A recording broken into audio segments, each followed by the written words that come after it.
de Palermo, es magíster en Derecho con orientación en Civil Constitucionalizado de la Universidad de Palermo, especialista en contratos y daños de la Facultad de Derecho de la Universidad de Salamanca y especialista en Administración de Justicia de la Facultad de Derecho de la UBA.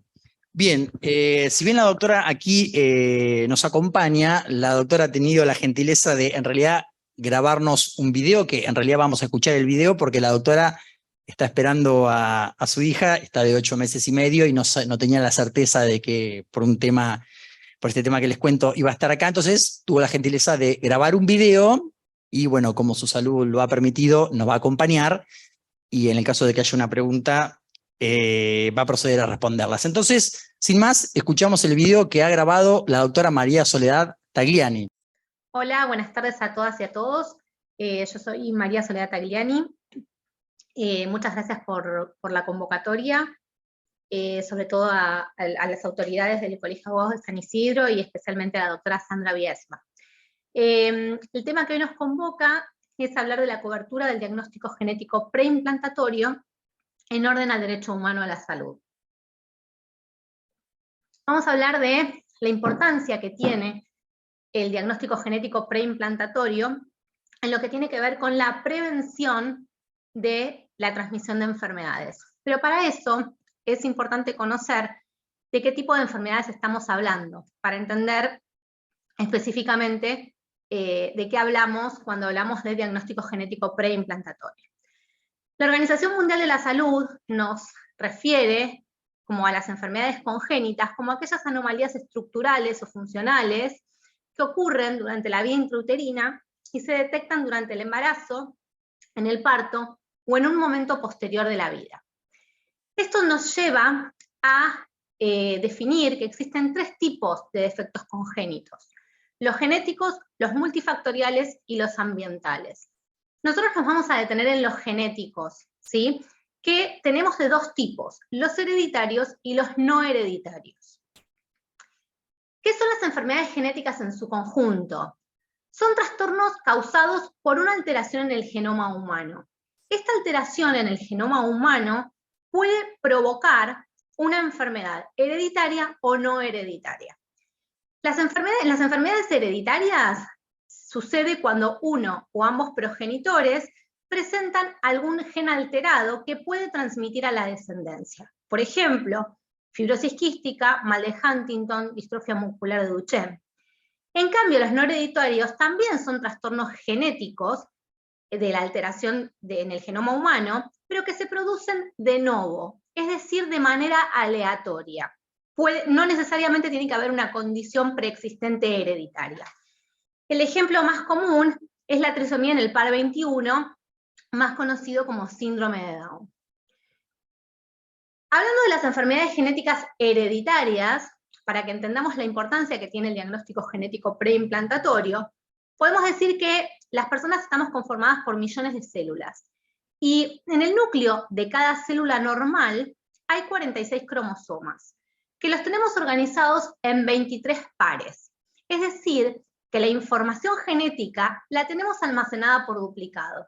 Un alelo o cromosoma proviene del progenitor y otro alelo de la progenitora. Y se van conformando una cadena, ¿sí?, de 23 pares de cromosomas. Ahora bien, cuando alguno de estos cromosomas presenta alguna alteración, esto puede dar lugar a 3 tipos de herencia. Por eso estamos hablando de las enfermedades genéticas hereditarias en este caso. Tenemos recesiva, dominante o ligada al sexo. Las enfermedades recesivas, para que la enfermedad se manifieste, se exprese y la persona la padezca, es necesario que ambos progenitores transmitan alelos mutados, ¿sí? Uno de cada uno, para poder expresar la enfermedad. Por ejemplo, la fibrosis quística. Si solamente uno de ellos aporta y no el otro, la persona puede llegar a ser portadora de la enfermedad, pero no enferma. Para ser enferma necesita tener recibir los 2 alelos mutados.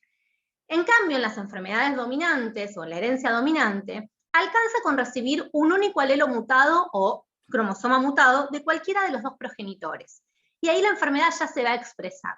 Por ejemplo, el mal de Huntington. Y por el otro lado tenemos las enfermedades que son las ligadas al sexo, en donde se recibe un único cromosoma mutado X. En el par 26 tenemos los cromosomas sexuales.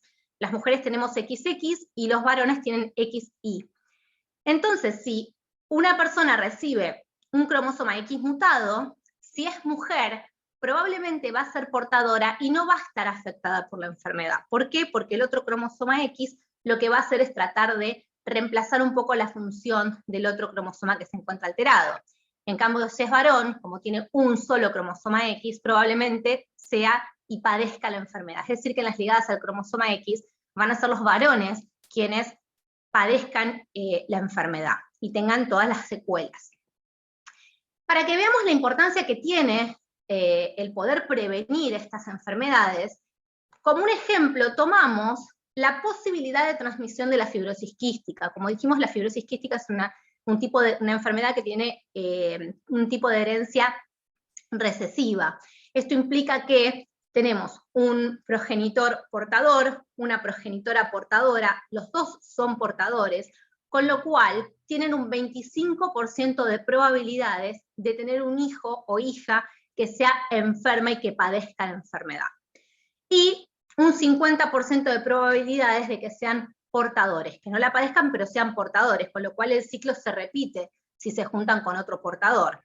25% es una incidencia muy elevada en materia de genética médica de posibilidades para transmitir una enfermedad a la descendencia. ¿Qué pasa con las genéticas no hereditarias? En las genéticas no hereditarias, en las enfermedades genéticas no hereditarias, también tenemos una alteración en el genoma, como dijimos antes. Pero en este caso se produce de manera espontánea. No necesariamente tiene que haber algún antecedente familiar. Se produce por accidentes en la división celular. Los problemas cromosómicos más frecuentes son los que se denominan aneuploidías. Esto implica tener una cantidad de cromosomas superior o inferior a lo normal, o tener algún cromosoma quizás cortado por la mitad, por ejemplo, tener la parte de algún cromosoma. Y se da mayormente cuando hay una edad avanzada en la persona que aporta el óvulo, o ahora se está descubriendo también en la persona que aporta el espermatozoide, pero con una edad bastante más elevada. El ejemplo que yo les mencioné antes, que es el más conocido, es la trisomía en el par 21, que está marcado en la filmina.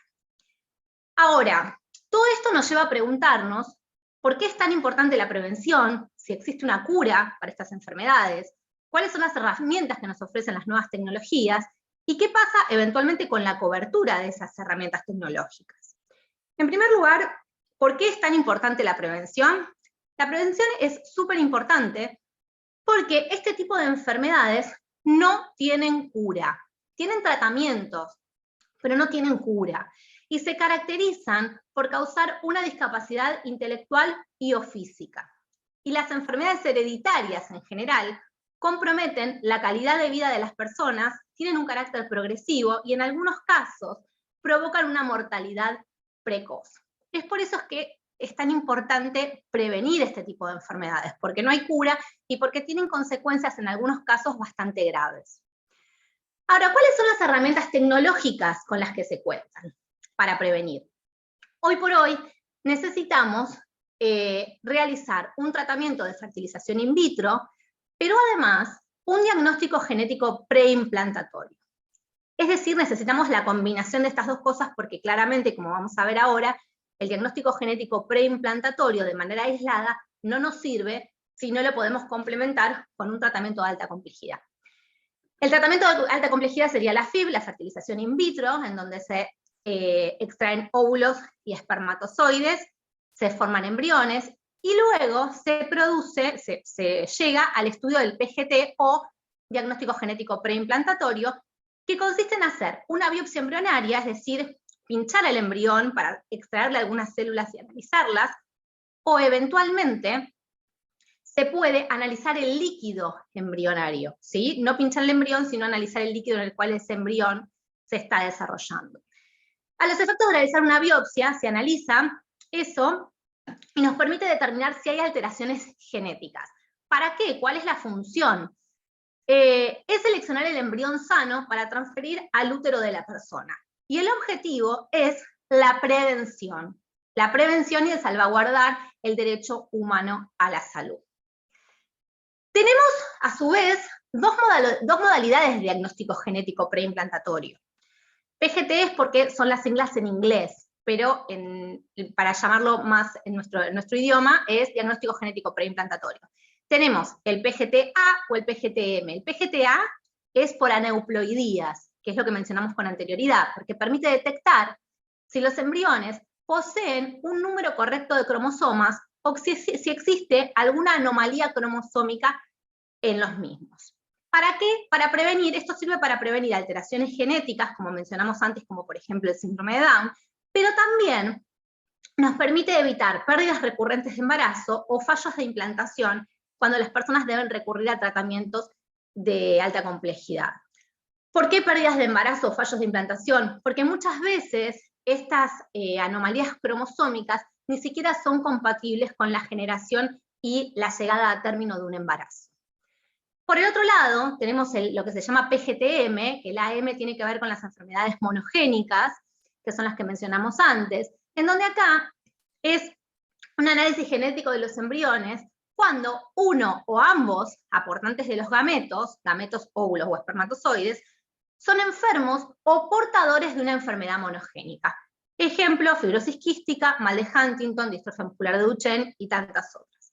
Sirve para, justamente, en ambos casos, seleccionar aquel embrión que no esté afectado y evitar la transmisión de la enfermedad. Tanto en un caso como en el otro, la finalidad es la misma. La única diferencia es que en el PGT-A lo que se va a hacer es tratar de ver si hay alguna alteración en el número correcto de cromosomas o en la forma que tienen que tener estos cromosomas. En cambio, en el otro, uno va a buscar la aportación de una enfermedad puntual, por ejemplo, fibrosis quística.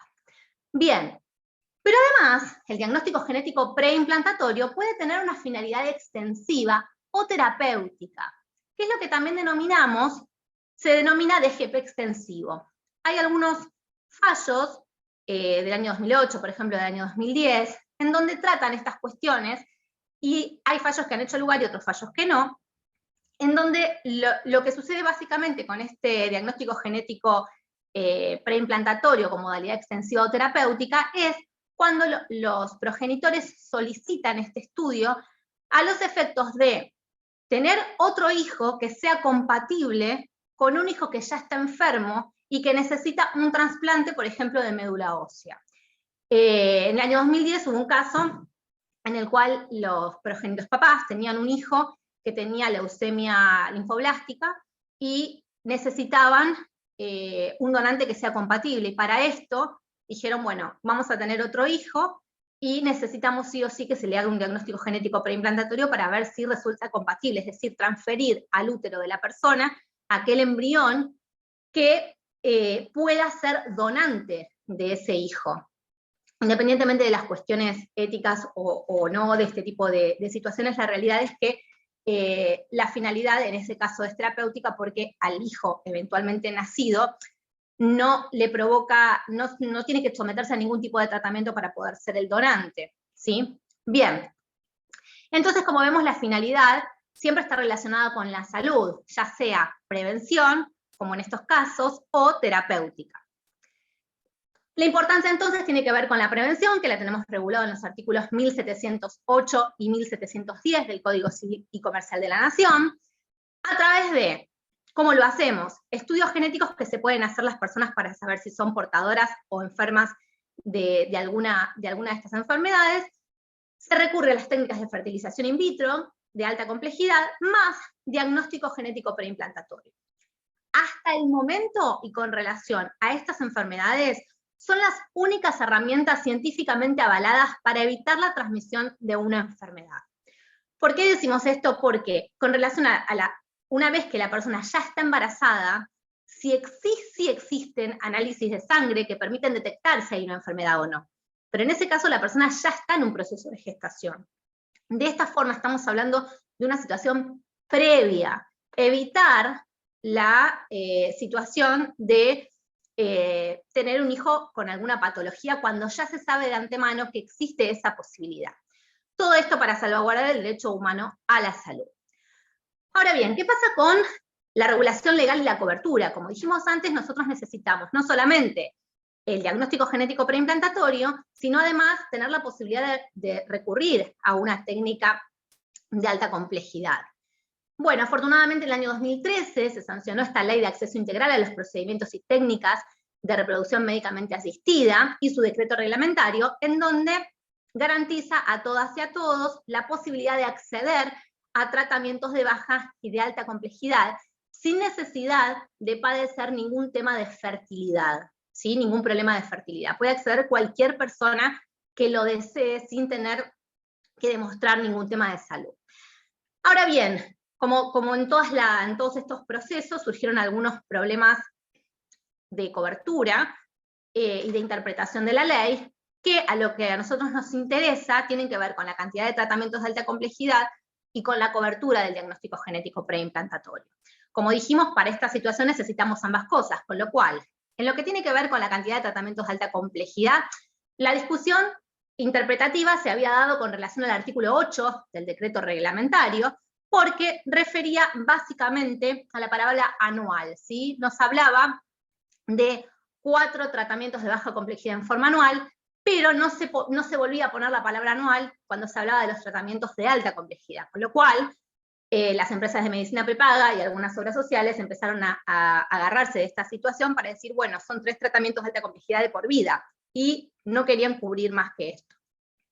Se sucedieron numerosos precedentes jurisprudenciales con diferentes soluciones, hasta que el caso llega a la Corte Suprema de Justicia de la Nación, y en agosto del 2018, la Corte hace una interpretación amplia y en concordancia con los artículos 1 y 2 del Código Civil y Comercial de la Nación y con los tratados internacionales, haciendo hincapié en la finalidad de la ley, diciendo que se debe interpretar de manera amplia y que se trata entonces de 3 tratamientos de alta complejidad en forma anual. Todo esto fue acompañado por un plenario de la Cámara Civil y Comercial Federal en el mismo sentido. Con lo cual esta situación de la cantidad de tratamientos de alta complejidad estaría solucionada, más allá de que todavía existen algunas, sobre todo una empresa de medicina prepaga que todavía insiste en denegar la cobertura cuando se trata de más de 3 tratamientos, pero la cuestión es que estaría solucionado este tema. Ahora bien, la situación es distinta con relación a la cobertura del diagnóstico genético preimplantatorio. ¿Por qué? La discusión básicamente se da porque existe una falta expresa de la inclusión de esta técnica dentro de la ley y dentro del decreto reglamentario. Con lo cual, como no se lo menciona expresamente dentro de las prestaciones del plan médico obligatorio, empezaron a denegar la cobertura del diagnóstico genético preimplantatorio. ¿Y qué dice en síntesis los casos de jurisprudencia? Tenemos casos que deniegan y casos que hacen lugar a la cobertura. Casos que deniegan. La Corte Suprema de Justicia de la Nación, a un mes de haberse sancionado el Código Civil y Comercial de la Nación, el 1 de septiembre de 2015, denegó la cobertura. Pero este fue un caso en donde no se trataba de la posibilidad de transmitir una enfermedad, sino que se trataba de un tema de fertilidad. Se trataba de una pareja que tenía problemas de fertilidad, que habían recurrido a 4 tratamientos de alta complejidad, habían tenido un aborto terapéutico. Entonces, el consejo médico era recurrir a un diagnóstico genético preimplantatorio, por aneuploidías, como yo les mencionaba antes, para ver si existía algún defecto en los embriones, algún defecto cromosómico que impidiera la posibilidad del embarazo o la consecución de un embarazo. En este contexto, la Corte hizo una interpretación absolutamente literal de la letra de la ley, dijo que los jueces no pueden incorporar técnicas o procedimientos que no sean evaluados o incorporados expresamente por la autoridad de aplicación de la ley, que es el Ministerio de Salud, y denegó la cobertura. A partir de ahí, lamentablemente, la mayoría de los precedentes jurisprudenciales, sin distinguir con relación a la plataforma fáctica, comenzaron a denegar también la cobertura, limitándose a este fallo de la Corte, remitiéndose a este fallo de la Corte. Acá yo señalé 2 precedentes que son importantes en orden a lo que es el derecho a la salud, porque tenemos un fallo de Córdoba del año 2008 y un fallo ahora bastante reciente, de julio de este año, en donde se trataba de casos bastante graves. En el caso de 2018 de Córdoba, era una persona que ya sabía que era portadora del gen de la distrofia muscular de Duchenne.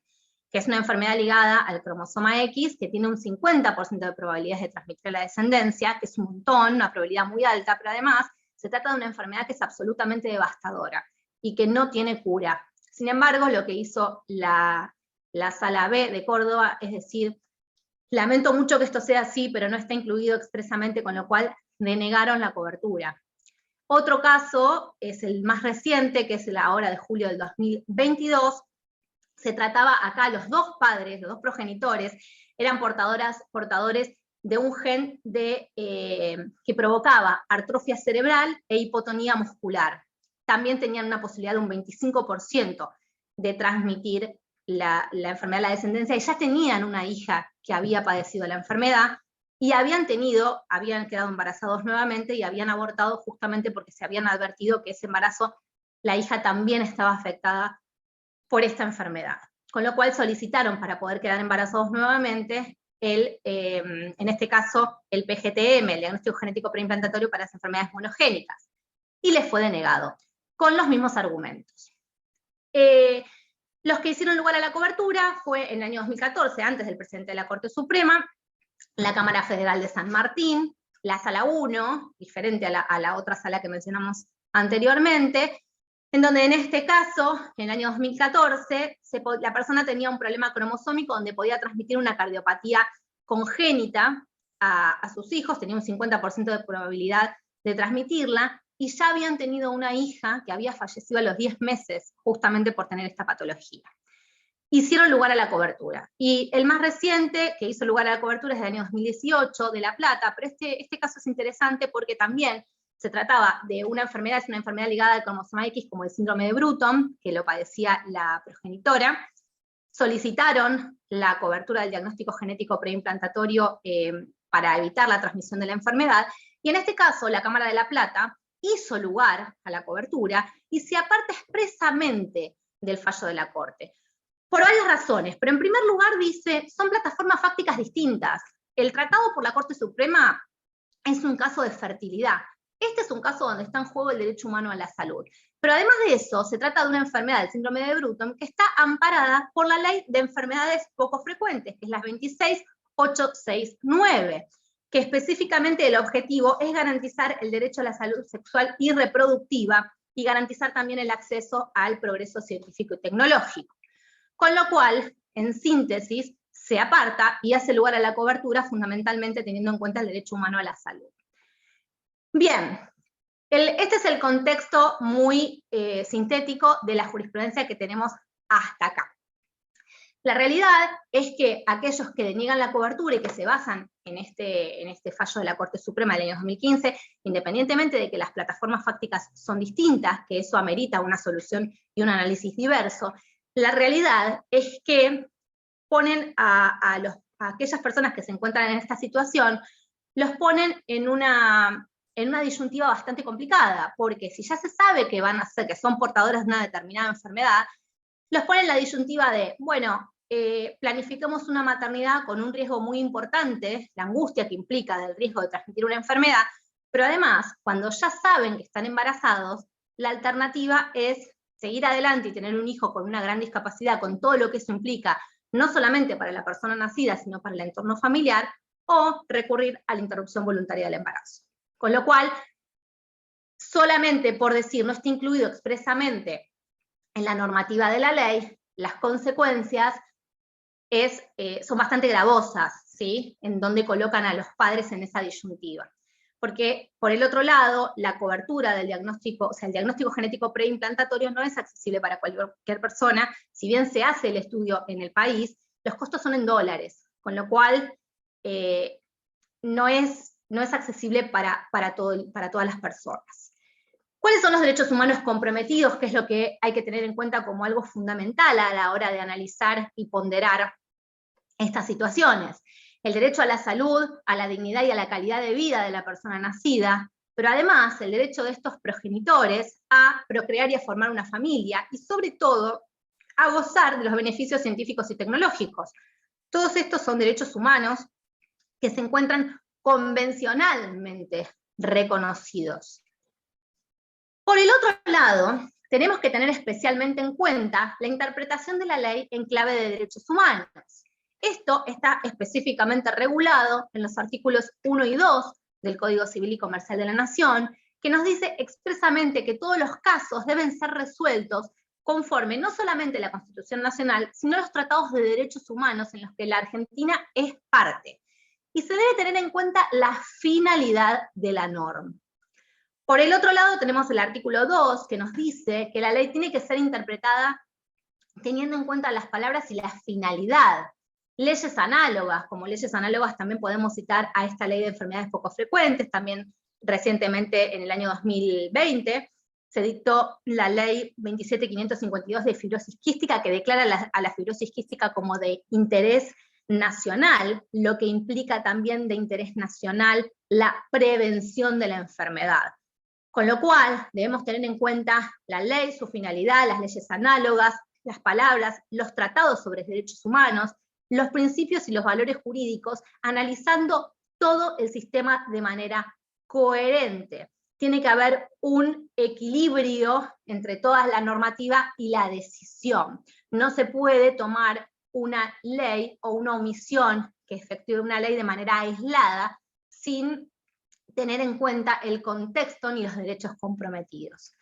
Con lo cual, a mi modo de ver, mi humilde conclusión es que sopesando los derechos humanos en juego, que como vimos son la salud, la dignidad, el derecho a formar una familia, el gozar de los beneficios del progreso científico y tecnológico, el PGT, el diagnóstico genético preimplantatorio, en cualquiera de sus formas, debe ser entendido como parte integrante de las técnicas de reproducción humana asistida, ello en concordancia con lo dispuesto por numerosos tratados internacionales que resguardan el derecho a la salud.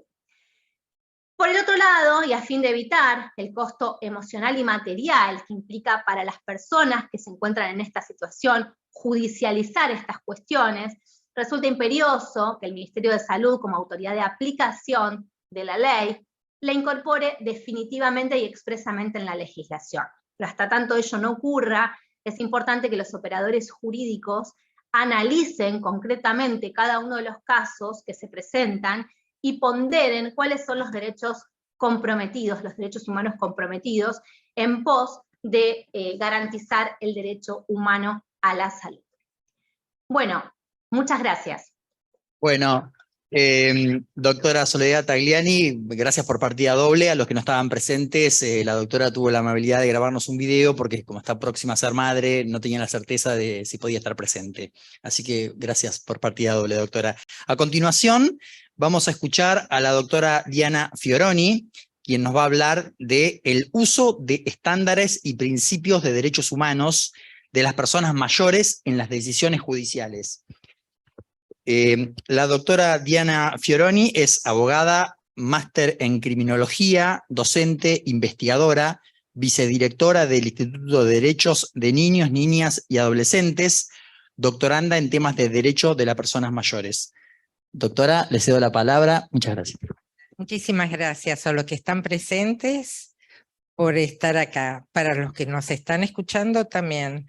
Y fundamentalmente al Colegio de Abogados de San Isidro, que hace este esfuerzo para presentar lo que piensan miembros de los diversos institutos. En mi caso, mi función es evangelizadora. Durante 30, 25 minutos, mi rol va a ser tratar de convencerlos por qué tenemos que usar más a menudo una convención, un pacto relativamente moderno como es la Convención Interamericana de Derechos Humanos de las Personas Mayores. Primero me dirijo a ustedes como personas, ciudadanas, ciudadanos, para contarles que todos nosotros estamos viviendo una revolución como la que nunca se vivió antes. Vivimos más tiempo. A mediados del siglo pasado, la media de vida era 48 años. Hoy, con el registro del censo del 2010, pasaríamos los 70 y pico. Doctora, la felicito. Su hija, cuando nazca, posiblemente su expectativa de vida va a superar los 80 largos. Esto quiere decir que todos nosotros estamos viviendo una revolución. La llaman la revolución de las canas. El tema no es si vamos a vivir más, lo sabemos, muchos de nosotros, muchos de los que estén presentes. La pregunta es cómo vamos a vivir ese periodo alargado, la longevidad. Y acá lo que no solamente se nos presentan interrogantes. Nosotros, mujeres y hombres de derecho, creo que tenemos la obligación también de plantearnos y usar nuestros instrumentos para pensar qué vamos a hacer durante ese periodo alargado de la vida. Una forma es pensar en el enfoque de necesidades, lo que no va a haber más, lo que va a entrar en crisis, las jubilaciones, las pensiones, nuestras realidades cotidianas, o pensemos en una revolución. No somos los únicos, esto se lo están cuestionando en todo el mundo, las instituciones universitarias más avanzadas en el estudio. Entonces, desde el derecho podemos pensar, sí, todas las acciones que vamos a tener que presentar justamente para prolongar un sistema, o vamos a tener que pensar en algo totalmente diferente. Y cuando hablo de algo diferente, no solamente en el último periodo de la vida, sino desde el comienzo, porque uno de los desafíos de esta revolución es entender que llegamos a la vejez producto de de un proceso. No hay una vejez, hay vejeces. De esto depende nuestra educación, el lugar donde estamos, perdón, el envejecimiento es un proceso contextual también. ¿Qué es lo que nos dicen las leyes? Porque el reconocimiento de la situación, invisibilización de las personas mayores es relativamente reciente. Fíjense, recién en el año 2018, en un caso de la Corte Interamericana, se interpreta que, bueno, el artículo 1.1 de la Convención, que también es el primer frente cuando hablamos de conductas discriminatorias, incluye a la edad, a la discriminación por edad, como un tema, diciendo, bueno, aunque no se haya planteado inicialmente, igual tiene que ver con las características personales y por lo tanto la discriminación por edad, edadismo, viejismo, como lo quieran llamar ustedes, se extiende también a las personas mayores. Entre paréntesis, la convención dice que se es persona mayor entre los 60 y los 65 años. Después vamos a ver algunos temas jurisprudenciales al respecto. Lo que ustedes ven en pantalla es la propuesta de un nuevo enfoque.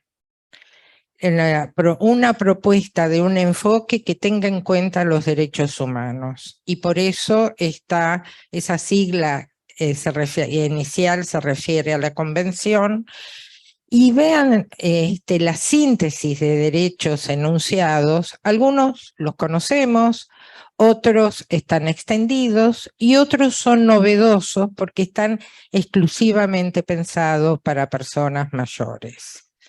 A nivel internacional todavía se está discutiendo en Naciones Unidas si corresponde o no que haya un instrumento universal de este tipo. ¿Qué es lo que nos dice la Convención? Y bueno, que estos derechos tendrán que ejercer dentro de ajustes, haciendo los ajustes razonables que sean necesarios para el ejercicio. Bueno, ¿qué quiere decir ajustes razonables? Modificaciones, adaptaciones necesarias. ¿Por qué lo puse esto? Porque en este momento estamos viviendo algo que se denomina el bono demográfico.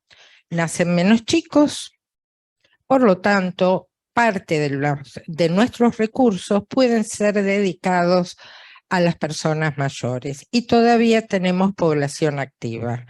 Ese bono demográfico va a terminar entre los 30 y 40, entre los 2030, 2040. Y de ahí va a comenzar una pirámide donde habrá menos personas que ingresen al mercado laboral y mayor cantidad de personas mayores. Por lo tanto, este periodo del bono demográfico es el periodo que tenemos que pensar preventivamente para hacer los ajustes razonables.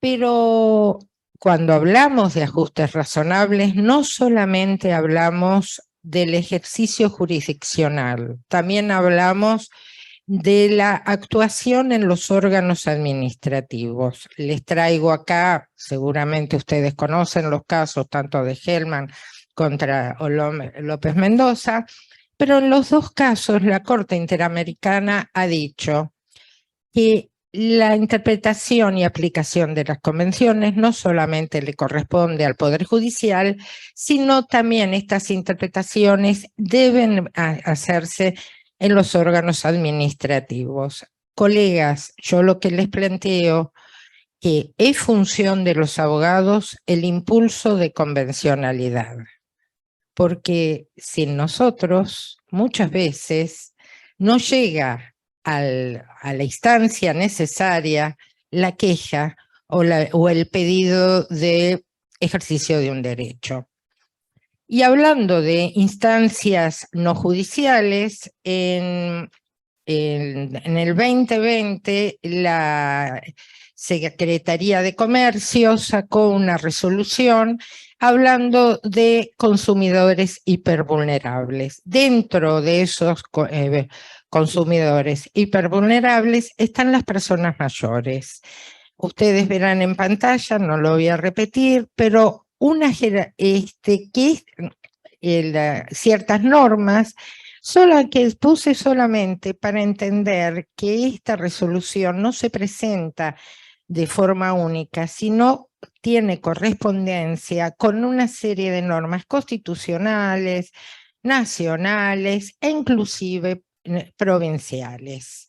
Como un caso, entre tantos otros, una de las cosas más preocupantes con respecto a las personas mayores son el abuso en las instituciones financieras y en el circuito económico.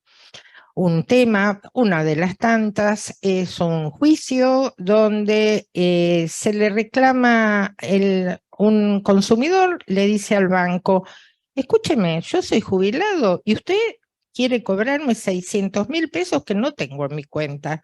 Lo que pasó, el señor, alguien lo llamó por teléfono, le ofreció un celular, le pidió los datos, el señor se las dio y con esos datos, reiteradas veces, hubo extracciones del banco. ¿Qué es lo que dice el banco? Escúcheme, usted lo dio voluntariamente, yo no tengo nada que ver. ¿Qué le dice ¿qué le dice el juzgado al banco? Y sí, pero usted tenía una responsabilidad también y usted no la cumplió con respecto a este consumidor.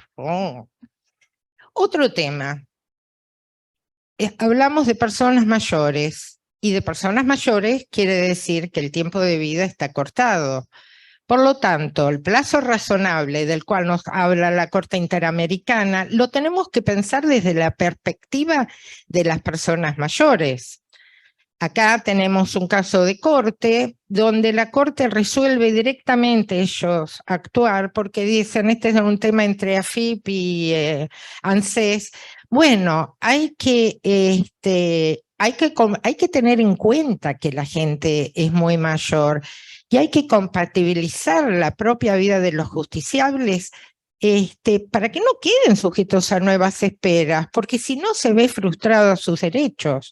Claro, este tipo de sentencia aparece varias veces, generalmente con gente de más de 90 años. Pero cuando hablamos de los adultos pueden ser vulnerables, pero ¿cuándo son vulnerables?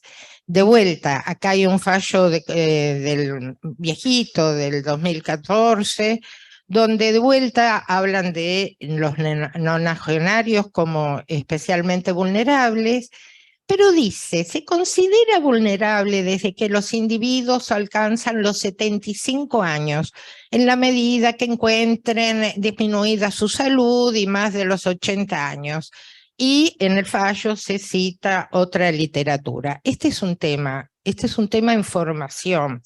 Por lo tanto, es un tema que irremediablemente tiene carácter interdisciplinario, pero como cada vez que el derecho tiene que trabajar en conjunto con otras disciplinas, hay que pensar desde dónde y cuál es el concepto que se usa. Porque, por ejemplo, la Organización Mundial de la Salud, en la última clasificación de este año, habla de 2 periodos en la vejez, el geriátrico inicial, desde los 65 hasta los 84, y el geriátrico final, de los 84 para adelante.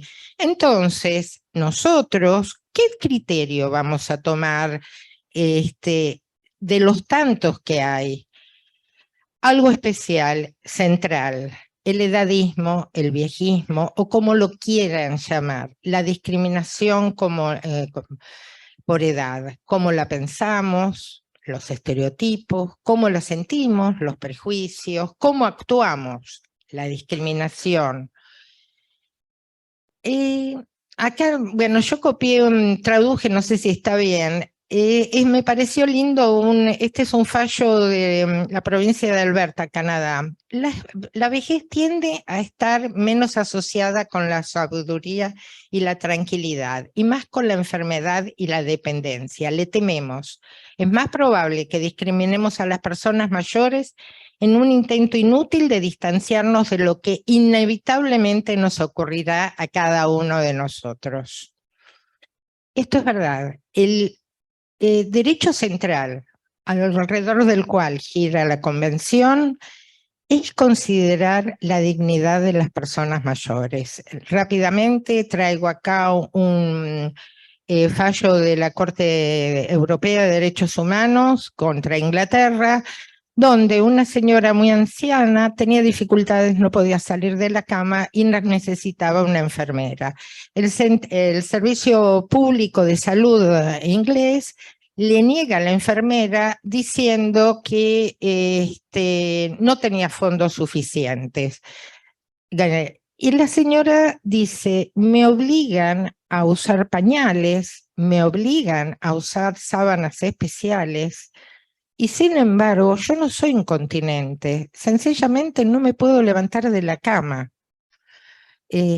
Por lo tanto, ¿qué es lo que hizo la Corte Europea? Le dijo al servicio inglés, esto va contra la dignidad de la persona mayor, pero ustedes saben que el concepto de dignidad en derecho es un concepto elástico. Lo que sí sabemos, lo que tenemos en nuestra jurisprudencia, que ser viejo no equivale a ser incapaz. Se habla de vejez patológica, de vejez no patológica, y la vejez no patológica es la natural sensación de fragilidad o disminución para algunos física, para otros un poco mental, los olvidos, el problema con el equilibrio, bueno, lo que sucede, lo que todos sabemos que puede suceder con el envejecimiento. También los fallos dicen, la vejez no es una enfermedad y la senectud no es lo mismo que la senilidad. Bueno, voy a aprovechar el hecho que una expositora anterior habló de las categorías sospechosas, porque lógicamente está ligado al concepto de discriminación, solamente querría referirme a un fallo que todos conocemos, que fue la declaración de inconstitucionalidad por el cobro de ganancias sobre las jubilaciones, bastante reciente. ¿Y qué es lo que nos dice la Corte? siguiendo el tema de la discriminación, de las igualdades y desigualdades y la razonabilidad en las diferencias, bueno, tiene que haber una razonable igualdad de circunstancias y por lo tanto no es suficiente considerar que todos los viejos están en iguales condiciones. Algunos lo estarán más que otros, y eso es lo que hay que evaluar. La condición de vulnerabilidad por ancianidad, se vieron esos fallos de más de 90 años, o enfermedad. Lo mismo nos pasó a nosotros los abogados. En un fallo muy reciente, nuestra caja le pregunta a la justicia, porque muchos abogados preguntaban, díganme, ¿ustedes van a aplicar la misma vara que el fallo de ordenación? ¿Y saben lo que dijo la Corte Provincial? Sí, vamos a hacer lo mismo. Se debe evaluar la situación concreta del jubilado, pensionado, retirado, subsidiado y verificar si su situación motivada, de vuelta, mismo argumento que Nación, en razones de salud o de mayor edad, le genera un gasto mensual excesivo que sumado al impuesto cuestionado, la priva de una vida digna. Y vuelvo a recordar el fallo de la Corte Europea de Derechos Humanos, que es una vida digna. Propuesta para las conclusiones. La demanda de reconocimiento de los principios y derechos enumerados por la Convención. Vuelvo al tema que nosotros como abogados tenemos la obligación de darle el impulso que corresponde. La valoración y respeto de la dignidad de las personas mayores, considerando que son heterogéneas y con todas las diferencias del curso de vida. La remoción de pautas aparentemente neutras, muchas veces detrás de la referencia a un colectivo se encuentran situaciones muy diferentes y un camino a recorrer, y acá me sumo a lo que la doctora Basset dijo de alguna forma, la construcción de un fuerte núcleo doctrinario y jurisprudencial para aquellas situaciones que haya presunción de discriminación negativa, se invierta la carga de la prueba o se exija una argumentación más rigurosa a quien defienda la norma sospechosa. Muchas gracias por su atención. Bueno, muchas gracias, doctora Fiorini. Muchas gracias. Bueno, no, por favor. Bueno, a continuación y como último tema de este tercer panel, vamos a escuchar al doctor Guillermo Tarcibachian, quien nos va a hablar de control de convencionalidad y derecho del trabajo.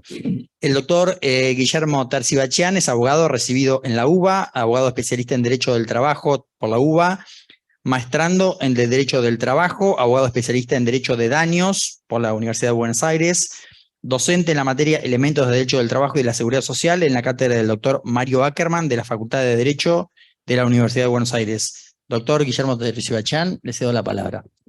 Hola, ¿qué tal? Buenas tardes a todos y les agradezco mucho estar acá escuchándome cuando creo que pueden tener algunas cosas más interesantes. Doy por hecho que vinieron a escuchar a los anteriores disertantes y no a mí. También agradezco al colegio, al área académica y al Instituto de Derecho del Trabajo por permitirme representarlo en este caso.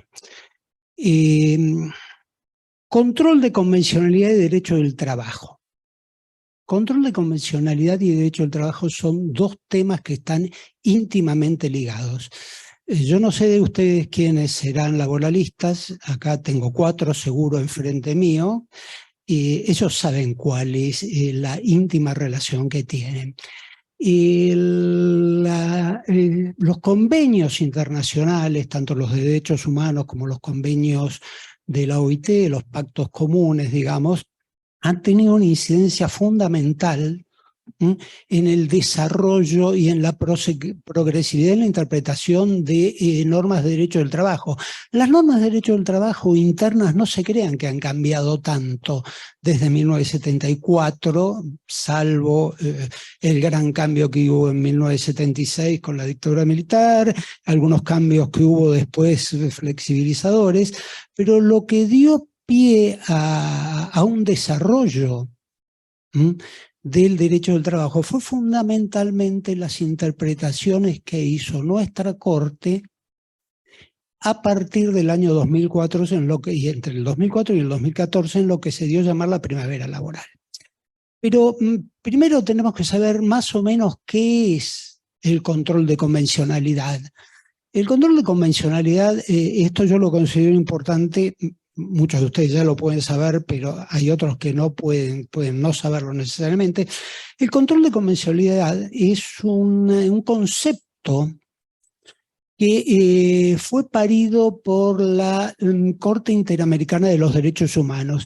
Las primeras menciones de este concepto se iniciaron allá por el año 2003, en un caso Mirna Marchán con Guatemala, en un voto individual del doctor Ramírez, que ya mencionaba el concepto del control de convencionalidad. Se reiteró también con un voto individual del mismo magistrado en una causa Tibi con Ecuador, pero fue parido, por decirlo de alguna manera, ya por el pleno del tribunal en la causa Almonacid Arellano del año 2006, que era con Chile, una causa sobre derechos humanos, sobre violaciones de los derechos humanos. Ahí ya se nombró como control de convencionalidad y como la obligación de los estados de llevar a cabo ese control.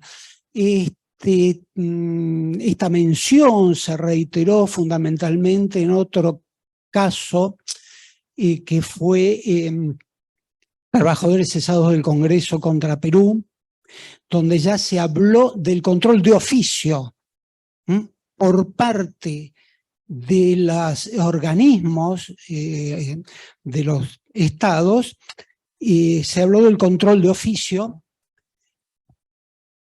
como una obligación de los estados. ¿Qué es en concreto el control de convencionalidad? El control de convencionalidad, en lo que dice la Corte, es que todos los organismos públicos que tienen a su cargo, ya sea la redacción, interpretación o aplicación de normas, deben realizar en todos sus aspectos, o sea, y en todos los ámbitos.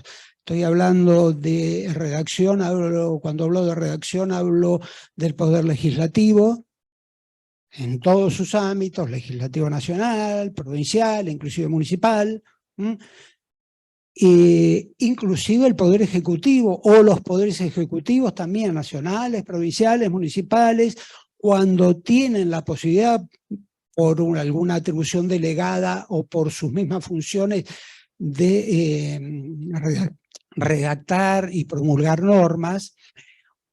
Los órganos de interpretación, que no son solo los tribunales, pueden ser el mismo Poder Ejecutivo. El Poder Ejecutivo, para aplicar determinado tipo de normas, tiene que interpretarlas. Bueno, en todos esos casos se tiene que llevar ese control de convencionalidad. Y el control de convencionalidad se refiere no solo a la aplicación de la norma internacional en sí misma, sino, y como dice nuestra misma Constitución, allá por el inciso 24 del artículo 75, en función de las interpretaciones que hacen los organismos de aplicación o los organismos de control. ¿Por qué hablo de organismos de aplicación o organismos de control? Porque organismos de aplicación son, por ejemplo, las cortes. En nuestro caso es la Corte Interamericana de los Derechos Humanos. Hay otras dos cortes de derechos humanos en el mundo, una es la africana y el otro el Tribunal Europeo de los Derechos Humanos, y estas cortes tienen lo que se llama jurisdicción latín, es decir, la posibilidad no solo de interpretarlos, sino de aplicarlos y hacer obligatorias esas aplicaciones, esas interpretaciones. Pero hay otros organismos que no tienen esa jurisdicción, pero que también interpretan para ir,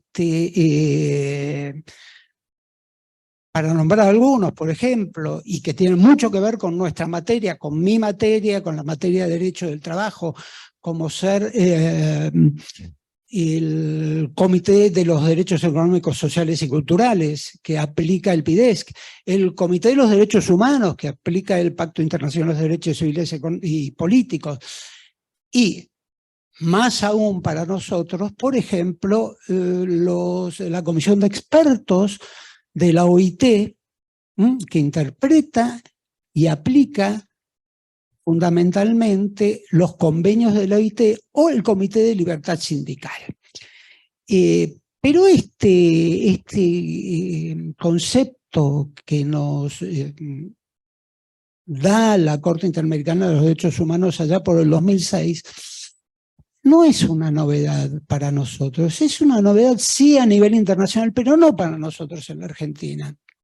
Ahora, yo les pregunto, y acá me van a permitir que les lea un par de cosas, y otra cosa que un control de convencionalidad es lo que dice nuestra Corte 14 años antes de Ekmektian y 2 años antes del 75 y 24, perdón, 14 años antes de Almonacid, en Ekmektian, perdón, y 2 años antes del 75 y 24.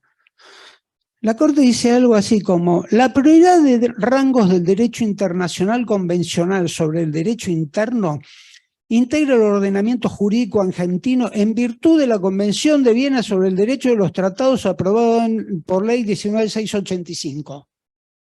Integra nuestra normativa. La interpretación del Pacto de San José de Costa Rica debe guiarse por la jurisprudencia de la Corte Interamericana de los Derechos Humanos. Nos está diciendo en Ekmektian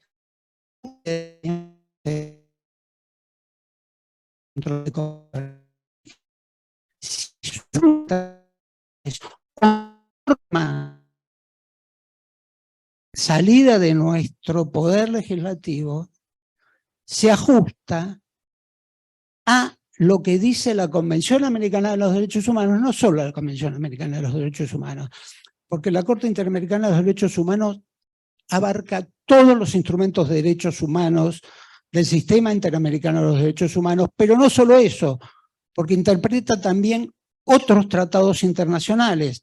El PIDESC y el PICIP no son tratados americanos, son internacionales, internacionales que abarca todo el mundo, digamos. Y eso también lo juzga la Corte Interamericana de los Derechos Humanos.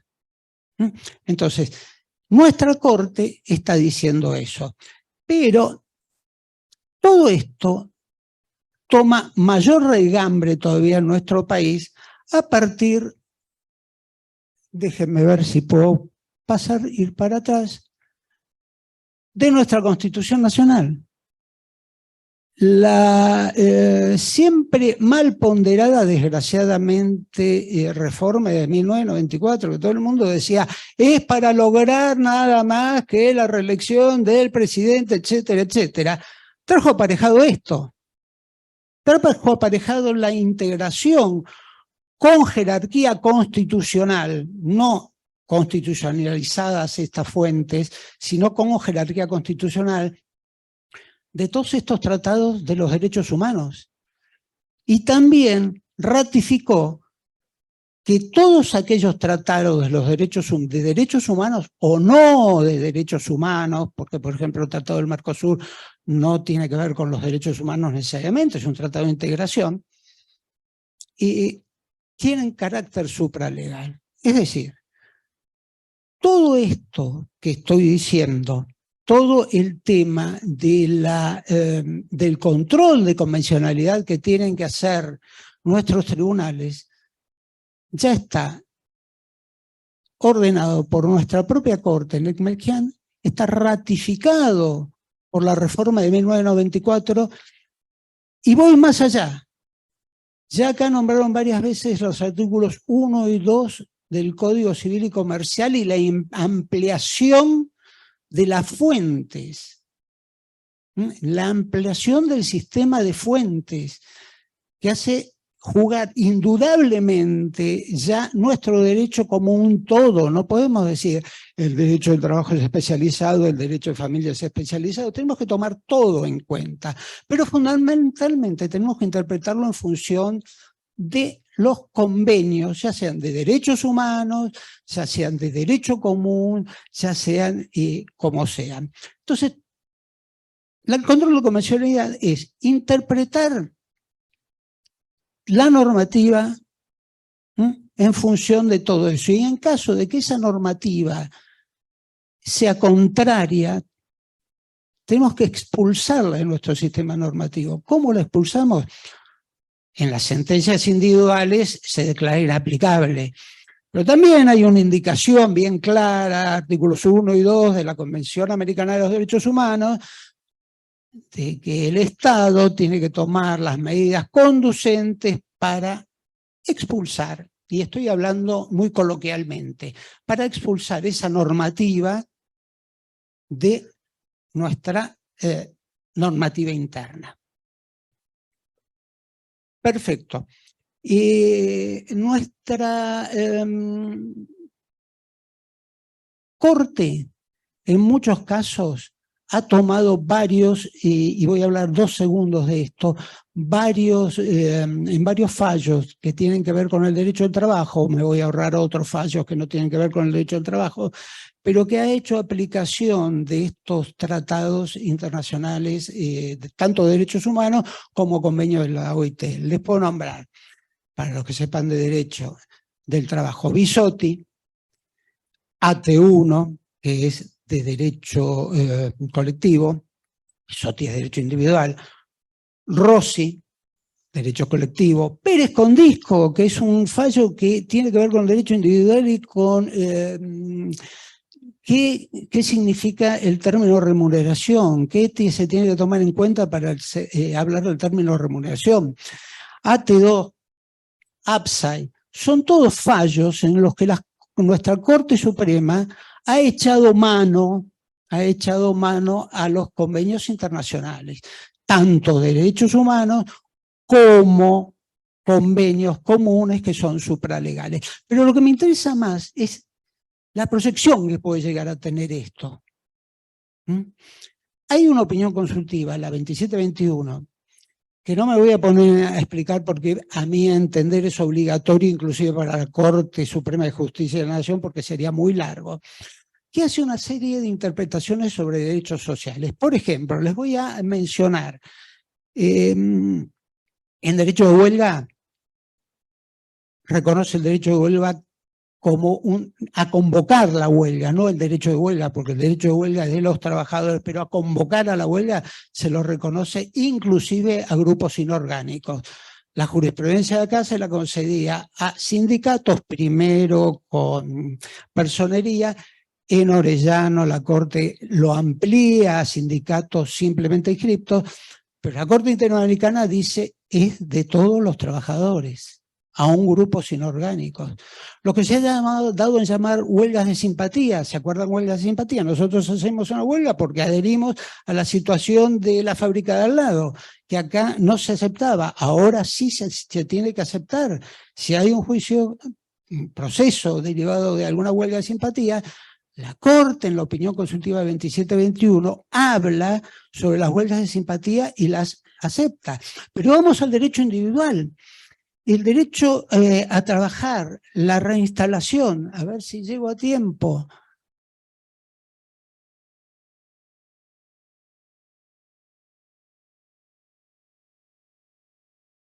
La reinstalación. En el parágrafo 129 dice que, entre otras medidas, otorgando debidas garantías de protección al trabajador a fin de que, en caso de despido, se realice bajo causas justificadas, lo cual implica que el empleador acredite las razones suficientes para imponer dicha sanción con las debidas garantías. Yo me pregunto, si esto lo dice la Corte Interamericana de Derechos Humanos, ¿cómo tenemos que interpretar la ley desde ahora en adelante? Tenemos que interpretar que cualquier despido tiene que tener justificación. Es un poco una locura, me van a pegar los jueces por lo que digo, pero es lo que dice la Corte Interamericana de los Derechos Humanos. En el caso de la libertad sindical, el sindicato de la policía de la provincia de Buenos Aires, el CIPOA, la Corte dijo que no podían, en base a la normativa interna, bueno, la Corte sacó agua de las piedras cuando analizó una norma de segundo orden de la provincia de Buenos Aires para determinar que la policía no se podía sindicalizar. En el parágrafo 77 de esta opinión consultiva, la Corte Interamericana nos dice que la policía, los servicios de policía pueden sindicalizarse. Es decir, si llega una causa así a la Corte va a tener que decir que sí, si no esto va a llegar a la Corte Interamericana de los Derechos Humanos. Y por último, en el tema de la opción excluyente, más que de la opción excluyente de la competencia, en uno de los parágrafos es bien clara la Corte. Bueno, en cuanto a la opción excluyente habla de la irrenunciabilidad de derechos. O sea, yo puedo cobrar lo que me da la ART, pero en base a esa irrenunciabilidad de derechos reconocida por esta opinión consultiva, puedo reclamar al resto. Aunque la Corte actual no se ha expedido, todavía hay jurisprudencia válida, Yosco, por ejemplo, que dice que se puede hacer eso. Pero de llegar no pueden ir contra esto que dice la Corte. Y habla de una jurisdicción especializada en temas laborales. Es decir, lo que dice la ley, que en caso de opción por reclamar por las acciones emanadas del derecho civil, que se tiene que ir a la competencia civil, también es inconvencional. Pero todo esto lo tenemos que plantear nosotros, como decía la doctora. Si no lo planteamos nosotros en las demandas, lo más probable es que los jueces no lo apliquen de oficio, más allá de lo que diga el fallo Rodríguez Pereira, que es de nuestra Corte en cuanto al control de convencionalidad de oficio. Bueno, quiero que no me peguen Martí, que es más fuerte que yo, así que les agradezco mucho.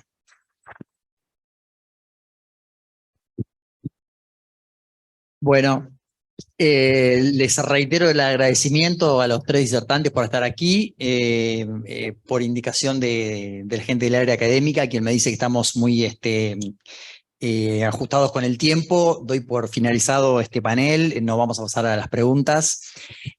Así que aquí terminamos con este panel. Muchas gracias nuevamente y continuamos con el panel 4, quien lo va a moderar la doctora Constanza Sorsoli Luoni. Muchas gracias.